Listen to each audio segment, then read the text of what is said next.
Estamos cerrando una semana con un trabajo apasionante del equipo de investigación. Jorge Galeano está nuevamente con nosotros. Querido Jorge, estamos cerrando un tema que esperamos logre su objetivo, que es sensibilizar a todos aquellos que tengan participación en la aplicación, sobre todo de la ley, para hacer que ésta se cumpla y no sigamos sufriendo eso que en el trabajo denominamos deforestación, cáncer de pulmón del planeta. Jorge. Claro, Oscar, pasa que de alguna forma la desaparición de los bosques que se ha dado en las últimas décadas, sobre todo, obedece particularmente a esta decisión que han tomado sobre todo los propietarios de estos terrenos boscosos de talar estos árboles para convertirlos en campos de agricultura o ganadería.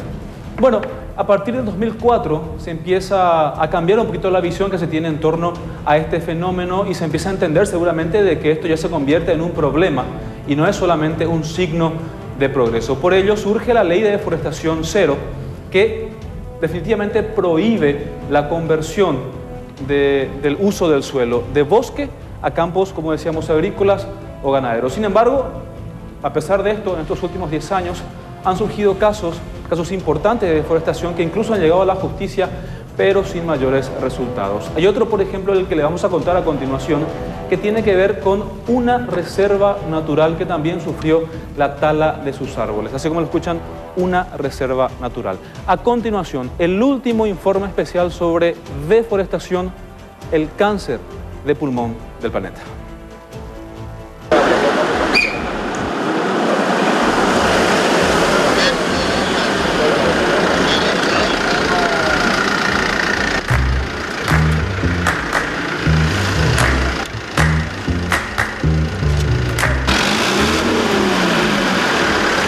Humo negro el que sale en la camioneta. Sí, material particulado, humo negro como comúnmente se lo conoce, ¿verdad?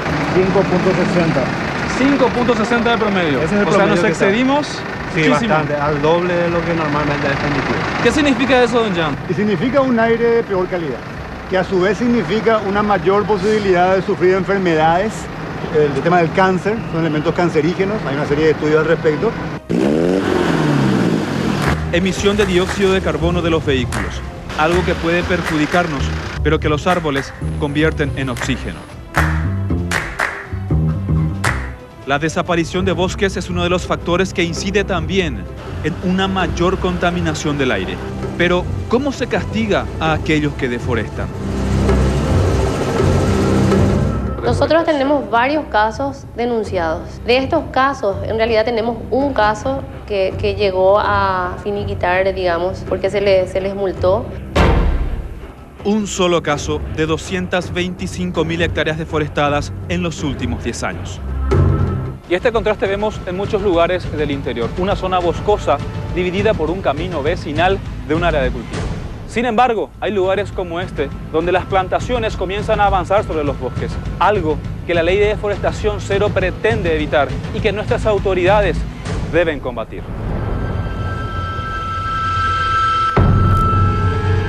Un caso emblemático para Caaguazú ocurrió en 2011. Una propiedad que pertenecería a la empresa Pavenza en Mariscal López fue investigada por la Fiscalía. De un bosque nativo, bosque virgen si se quiere, talado. La primera intervención, una constatación de aproximadamente 350 hectáreas. En un segundo allanamiento, esa cifra aumentó a 500 hectáreas. El bosque quedó prácticamente a nada. Pudimos verificar la supuesta responsabilidad del señor Panadero. Cuando estaba por realizar imputaciones a este fiscal, lo cambiaron. ¿Se le llegó a acusar a Panadero? Imagino que fue condenado. No. ¿Fue absuelto, doctor? Fue absuelto. 500 hectáreas desmontadas y fue absuelto. Fue absuelto. Las razones desconozco.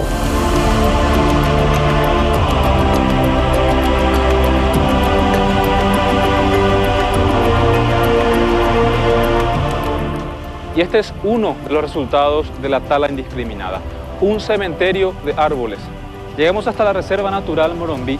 De aquí hasta hace unas semanas, personas desconocidas sacaban hasta impunemente estos rollos alegando ser propietarios del terreno. Lo más llamativo, según la policía, es que contaban con documentos para el efecto. tenía la guía de traslado de todas las especies de árboles, inclusive en la Infonda acá en kilómetro 35 tenía registrado. Nosotros hicimos el informe desde el primer momento, desde que la primera persona llegó a este lugar. O sea, ellos tenían una autorización de la SEAM para talar. Sí, para talar, utilizando un título, ¿verdad? Probablemente apócrifo, o sea que un título, ¿verdad? Que se está analizando su validez o no. El daño en la biodiversidad fue tremenda, ya hablando de cacerías furtivas, de destrucción de hábitats, de animales silvestres, de aves.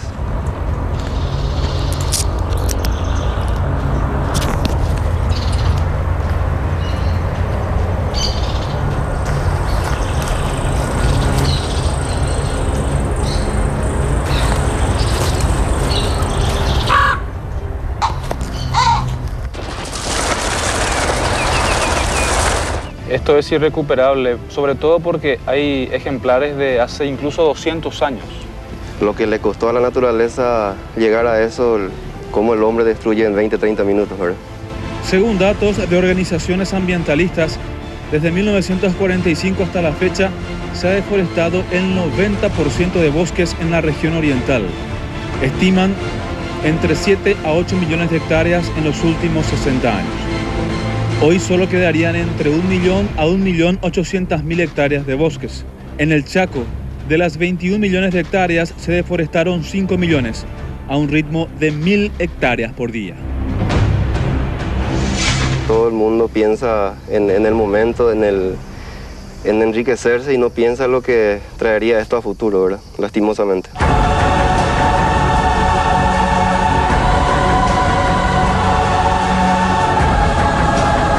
No se justifica la tala indiscriminada con el progreso de la actividad agrícola ganadera. En efecto, hay una ley que lo contempla. Tenemos que cumplirla todos, sin excepciones. Por supuesto que la lucha contra la deforestación también implica el combate al tráfico ilegal de rollos. Porque si esto sigue así, año tras año sufriremos las consecuencias y cada vez serán más graves.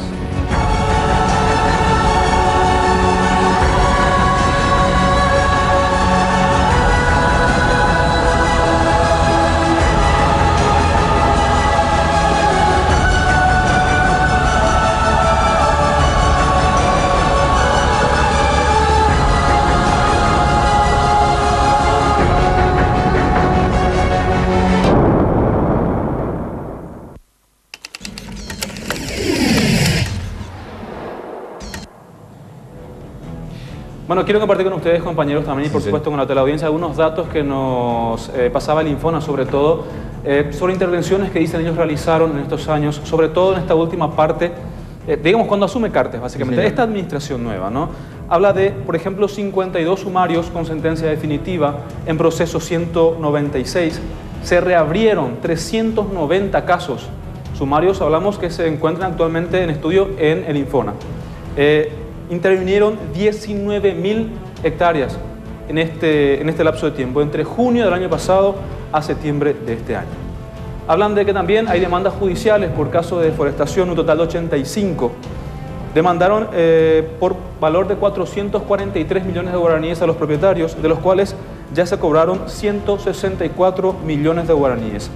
Y hay intereses que también cobran por estos procesos judiciales de 44 millones de guaraníes. Y finalmente, el destino de este dinero. El 50%, según el Infona, va a programas de reforestación y, atención a esto, 7% a los denunciantes, como manera tal a incentivar un poquito a aquellas personas que tengan la intención de denunciar casos de deforestación. 7% de la multa que se le cobra a los propietarios de estos bosques, bueno, va hacia los denunciantes. Habría que aumentar las multas.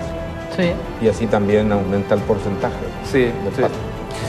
Les quiero comentar simplemente para ir cerrando esta serie de informes, algo que nos sucedía a nosotros, al equipo de prensa de Telefuturo y a un grupo de miembros de la WWF cuando acudíamos a la zona de Curuguatú para intentar precisamente registrar en cámara zonas deforestadas en la reserva del Maracayú.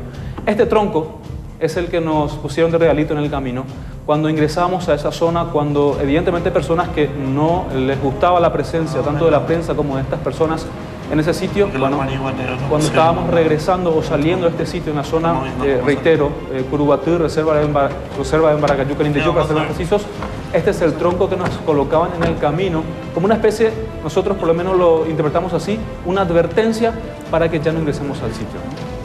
Gracias, Jorge, estupendo el trabajo y felicitaciones a todo el equipo, compañero. Sí. Muchas gracias.